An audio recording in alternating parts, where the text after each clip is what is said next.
So since I made that video a couple of weeks ago about how to stay cool in Mexico, I got a lot of questions and emails and comments about where you can live in Mexico that isn't hot, because many of you, like me, don't like all the creatures that come along with the heat or being sweaty literally all day long. So I thought I would talk about some of the places in Mexico that are really temperate. There are so many of them thanks to all the mountain regions in the country. I'm sure there are more that I'm going to leave out, so if I do, let me know in the comments places that you love. A few of the places on this list I have not been to. However, I have on good information that these are really great places to live. They're very popular, especially amongst the expat community, so let's get into it.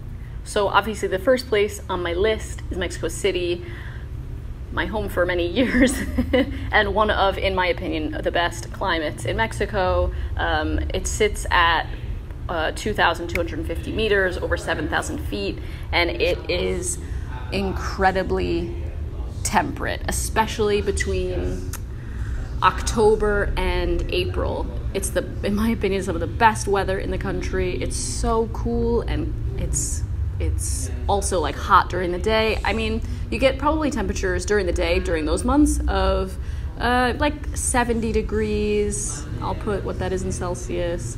A little bit hotter, maybe 75 as you get into spring. And then at night it drops into the 60s. It's so delightful. You can wear jeans and a t-shirt every day in Mexico City and be happy.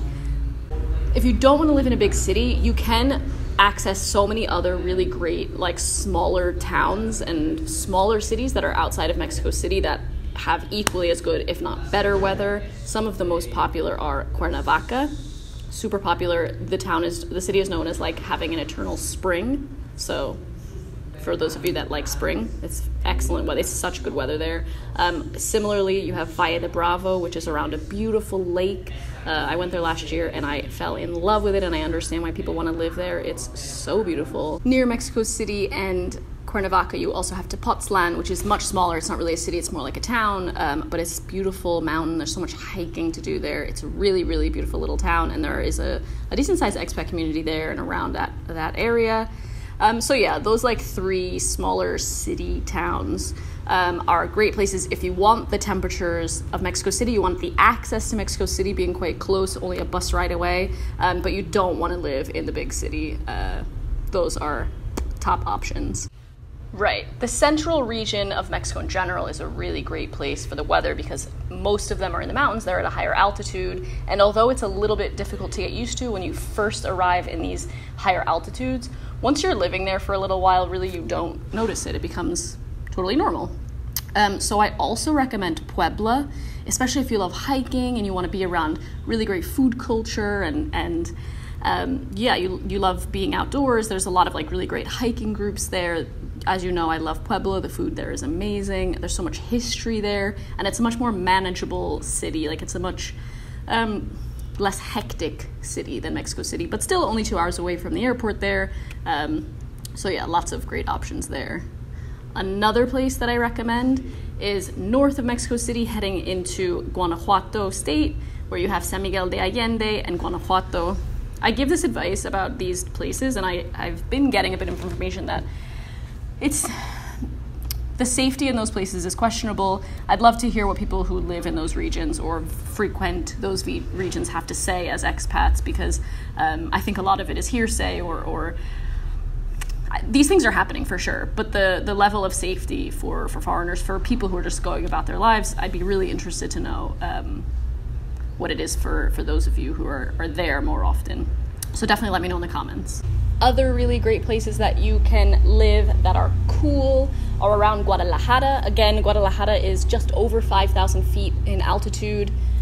Some really great temperatures there throughout the year. The hottest time of year in the central region of Mexico, it actually tends to be sort of like April, May, June, because you're really leading up to the wet season. It gets very hot, but very hot there is still not this hot. Like, so really you're talking about temperatures in the 80s into the like 30s, like low 30s Celsius.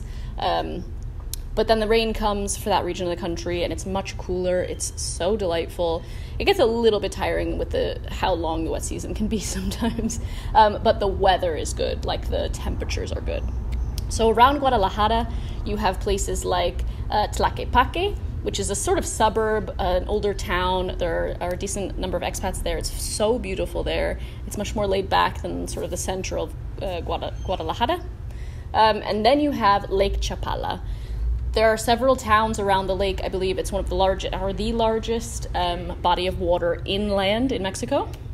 So it's super beautiful, and the weather there, from what I've heard, is temperate all year round. It's really beautiful. I would really love to hear from those of you that live around there or that vacation there during the winter months. Let me know in the comments what it's like there, so we can share with everyone who's considering a move to Mexico whether or not that's something that would be good for them. So I wanted to also briefly touch upon a few places that are coastal, that aren't quite as hot as everywhere else that's coastal in Mexico, and that is sort of in the Baja region. So in Baja California, which is like Tijuana, Ensenada, you have Ensenada, which is really temperate in my opinion. You're really getting the weather of California. So you're getting cool winters, not cold, but like still probably in the 50s and 60s. And then the summers are warm and beautiful and sunny, and there's still sun pretty much all the time. So that's a really wonderful place to live. I love Ensenada. You have the wine region there. It's so beautiful. And then there are the beaches between Ensenada and Tijuana. You're very close to the US if that's something that you want to be. I don't know if that's a positive or not for you. But then you have Baja California Sur, which varies. I think La Paz is very hot. I think it's beautiful, and I would recommend living there. It's on my other video of the best places to live in Mexico, because I think it's such a great place, but it's hot, in my opinion. The good thing about Baja California Sur is that it's mostly desert, so it's quite a dry heat, and I've heard really great things about Todos Santos. Los Cabos are still, of course, a very popular place for expats to live. It's very beautiful there. It's very sunny. You have the ocean, and you have a very dry heat. So if you can handle heat, but it's the humidity that's getting to you, that is the place to go for you. All this talk of cool places is making me even hotter and long for places where my hair can be down without sticking to my neck. I hope you guys enjoyed this video. If you did, please give it a thumbs up. I would love to know your thoughts about some of the places that I've mentioned in this video, or some of the places that I've left off that you think are nice temperatures for living in Mexico. And I'd love to know, because I should move there. As always, thank you for watching, and I will see you next time. Bye.